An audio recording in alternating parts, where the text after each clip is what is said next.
Est-ce que ça va être un podcast plus sur l'assurance? C'est quoi le but? Euh, un peu, c'est drôle parce que la question, c'est ChatGPT qui a fait la question, c'est pas moi qui les ai préparées, mais il y a quelqu'un qui m'a posé une question similaire dernièrement.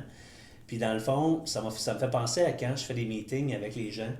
Tu sais, des fois, je vais inviter un prospect pour un lunch, puis on va avoir passé une heure et quart ensemble, puis on n'aura pas parlé d'assurance. Fait que, tu sais, dans le fond, c'est fait pour les gens pour les gens d'assurance, dans le sens où je veux que ce soit des gens dans mon domaine qui écoutent le podcast, qui regardent le podcast, mais on va probablement pas parler d'assurance ben. Ça va être dans des contextes de, tu sais, si on parle de santé mentale au travail, mais ça va être dans le contexte d'assurance parce que c'est ça mon expérience.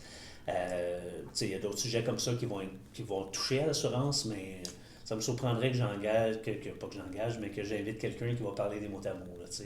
Mais je vais sûrement inviter un souscripteur pour parler de c'est quoi cette profession-là. Je vais sûrement inviter quelqu'un d'un MGA, d'un grossiste pour parler de c'est quoi un grossiste versus un courtier versus un assureur. Nous autres, on le sait, mais il y a des gens dans le domaine de l'assurance qui ne savent pas. Fait que c'est sûr qu'il va y avoir des sujets qui vont toucher à l'assurance, mais c'est vraiment pas, on ne parlera pas